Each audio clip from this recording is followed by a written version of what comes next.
Hi, I'm Pat Kelly. Okay, in this problem, they ask us to find the sum of the convergence series. So they give us this infinite series, and our job is to find out what it adds up to by the end of time.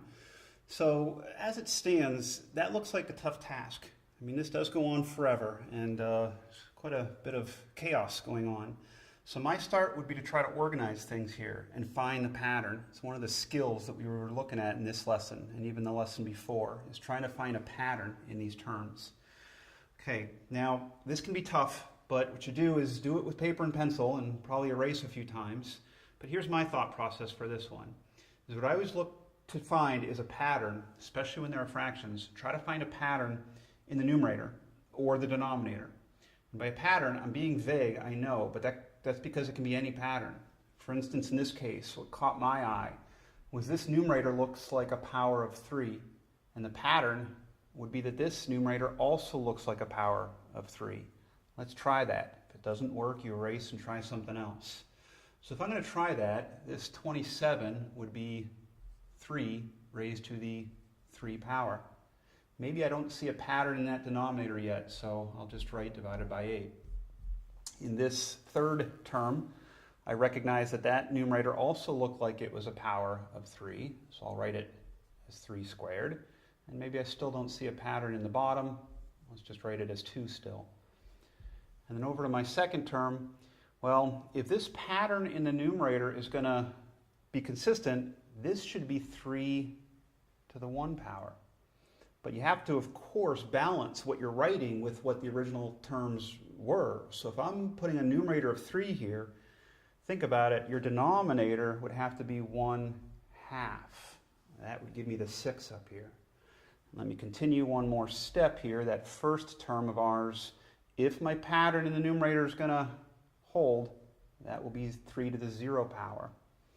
That's supposed to be an 8, though, in the series. So 3 to the 0 power is 1.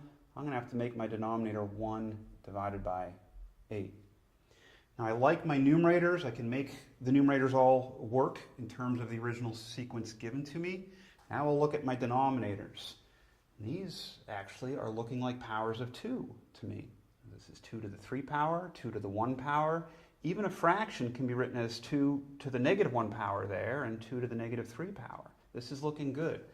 So I'll rewrite so I can see those denominators as powers of 2. I like my numerators. I'll leave them alone.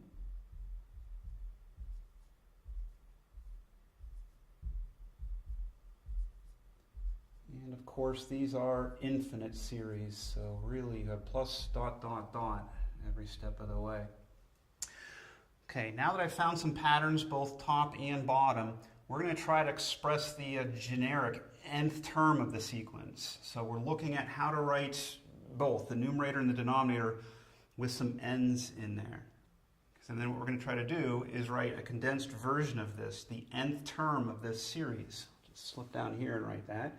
So in the numerator, I think I like 3 to the n, because if up here, if my first term is an n of 0, that's going to give me my 3 to the 0 power in the numerator, and then 3 to the 1 power, etc.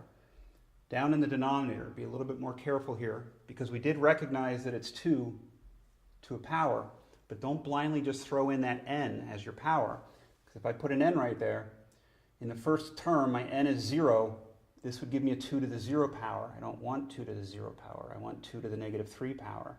So I've got to figure out what to put here for this exponent such that my first power will be a negative 3. But also, notice these powers are bumping up by 2. All right, so from here to here it goes up by 2, here to here it goes up to 2. So that would tell me that it's going to be 2n minus 3 as an exponent. That's not blatantly obvious, but look at it, see that it fits for this problem, and when you're doing your own, you just play around a little bit with those expressions and see what works. Okay? Let's keep going. I'm going to keep cleaning up. These are all equal. If I want this one to be equal, we'll have that summation now, n equals 0 to infinity. And I said keep going because I actually want to clean that up a little bit more. Okay, let me do a little bit of algebra with you. So I still have my sigma n equals 0 to to infinity. I like the numerator. Let's leave that alone. But the algebra I want to do is in the denominator. I'm going to rewrite that as 2 squared raised to the n power times 2 raised to the minus 3 power. I'm not suggesting that should jump right out at you. I mean, when you're doing your own, it's not going to be real clear to write it that way. But first, convince yourself that it works in this problem. So if I do a little bit of algebra backwards, power to a power you would multiply. Multiplying like bases, you add powers. So 2 times n minus 3. That's where that exponent would come from. Okay? So I'm rewriting summation n equals 0 to infinity. And now 2 to the 2 power is 4. So I've got 3 over 4 all raised to the n. In that 2 to the negative 3, that would be 1/8, but it's in the denominator. So let's flip and multiply. That would give me this. Okay. You've actually done a lot of really good work getting to this point. Now, getting back to this problem, we have now figured out that this original series can be written as the summation n equals 0 to infinity of 8 times 3/4 raised to the n power. What's so great about that? Well, that is a geometric series. That is great. You'll like it when it's a geometric series because you know the sum of a geometric series. Geometric series, you know what I should do here is, in order to recognize that it's a geometric series, what you do is just see that there is some coefficient being multiplied by some base that's raised to that index of n power. So to recognize a geometric series, I like to get a handle on what a is and what r is. A is that coefficient, and r is that base that's being raised to a power, 3/4. The reason I was saying that you'll like geometric series is because as soon as you know it's a geometric series, you'll know what the sum is. The sum from n equals 0 to infinity of this particular series will equal a over 1 minus r.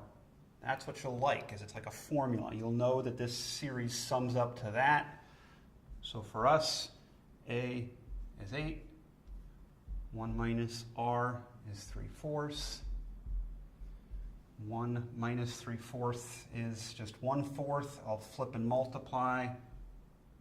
Get a nice answer of 32.